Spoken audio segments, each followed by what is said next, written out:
አሰላሙ አለይኩም ወረህመቱላሂ ወበረካቱ። ውድና የተከበራችሁ የሶፊያ ዩቱብ ተከታታዮች ሰላም፣ እንዴት ናችሁልኝ? እኔ ሰላም ነኝ። ባላችሁበት ሰላማችሁ በዘዘት ይበልልኝ ውዶቼ። ዛሬ ይዤላችሁ የመጣሁት ሱመያ እንግዲህ ወደ የመን ተመልሳ መታለች። ኢትዮጵያ ላይ ብሬ አለቀ እያለች ነው። ያ ሁላ ብር ወደየት እንደገባ ወደየት እንደሄደ አላውቅም፣ አለቀ እና ተመልሼ ወደ ስደት ልሄድና ልጆቼን አሳድጋለሁ አለች። በጣም ነው የምታሳዝነው። በጣም ምስኪን። አላህ ይገዛት። በጣም ጎበዝ ናት። በጠንካራ ልጅ ናት። በእውነት በጣም ጠንካራ ናት። እኔ አድንቄያታለሁ። ከአንዳንድ ቪዲዮ የሚጠቅም እንትኖች አሉ እዚህ ጋር እናንተ ተማሩበት። ጎበዝ ናት ልጆቿን ይዛ። አንዳንዶች ቢሆኑ በቃ አንተ እንደዚህ ነህ፣ እኔ በቃ የራሴን ህይወት በቃ ልጆቻቸውን የሚተውም ልጆቻቸውም የራሳቸው ጉዳይ የሚሉ እህቶች አሉ። ግን እሷ በጣም ጎበዝ ናት። ልጆቼም ብላ ይዛ ቁጭ ነው ያለችው። እኔ አደንቃታለሁ ሱመያ ማለት ነው።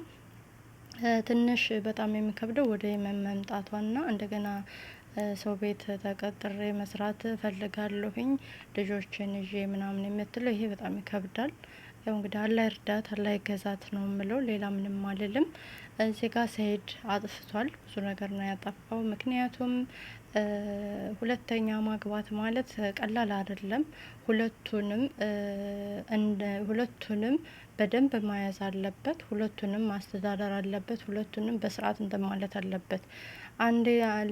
ለአንዲቱ ማዳላት ለአንዲቱ እንትን ማለት የለበትም። ግን ልጆቿን ከሀዩ ጋር ይዛ መሄዱ እኔ ጥሩ አይደለም ብዬ ነው እንትን የምለው። ምክንያቱም ሀዩ ትንሽ እንደ ኃይለኛም ወይ ካሜራ ላይ ይሁን ለተመልካች ይሁን ወይ ምን ይሁን አላቅም፣ ብቻ የሆነ የሀዩ ፊት የሚናገረው እና የሱመያ ፊት የሚናገረው ይለያያል። የሰው ልጅ ባህሪና ማንነቱን በፊቱ መለየት ይቻላል። እና ሱመያ አስተዋይ ናት። እኔ እንኳን ከተረዳሁት ሁላችሁም እንግዲህ ታያታላችሁ ብዬ አስባለሁ። ታያታላችሁ። አስተዋይ ናት። ምን ማለት እንዳለባት ምን ማለት እንደሌለባት ጠንቅቃ የምታውቅ ናት።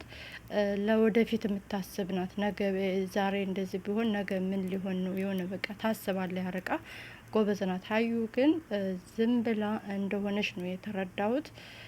በነገራችን ላይ ፍራንክ ሲያረጋት ምን ሲያረጋት የሆነ በተለይ አሁን ሁሉም ነገር በነቃበት እንደው ካሜራ እንኳን ለንዴ ብላ እንትን ማትልናት ዝም ብላ ነው ምላሷ ባመጣላት ነው እንትን የምትለፈልፈው ማለት ነው ሀዩ።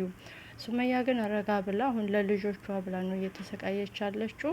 ኢትዮጵያ ላይ ቢሆን ሰኢድ በሆነ ምክንያት በሆነ አጋጣሚ ሊያገኘኝ ይችላል፣ ልጆችን ይወስድብኛል እና የመን ከሄድኩኝ ልጆችንም በቀላሉ መውሰድ አይችልም። ከልጆቼ ጋር ሁኔ ደግሞ የመን ላይ ብኖር ይሻለኛል ብላ እንግዲህ እህታችን ወደ የመን ሄዳለች። አላህ ሰላም ያደርገሽ አንቺንም ልጆችሽን እላለሁ። እዚህ ጋር ዛሬ ጁምአ ስለሆነ እንግዲህ ቁርአን ሱረቱል ካፍ መቅራት የምትችሉ ቅሩ፣ መቅራት የማትችሉ ደግሞ ከፍታችሁ አዳምጡ። አላህ ሱብሓነሁ ወተዓላ ሀገራችንን ሰላም ያደርግልን፣ እናንተንም ሰላም ያደርጋችሁ። ወጥቶ ከመቅረት አላህ ይጠብቀን። ውድና የተከበራችሁ የሶፊያ ዩቱብ ተከታታዮች፣ ውድ የተከበራችሁ ዩቱብ ቻናሌን ላይክ፣ ሼር፣ ሰብስክራይብ በማድረግ አበረታቱ። ቅንነት ለራስ ነው እላችኋለሁ ውዶቼ። ባላችሁበት ሰላማችሁ ይብዛ።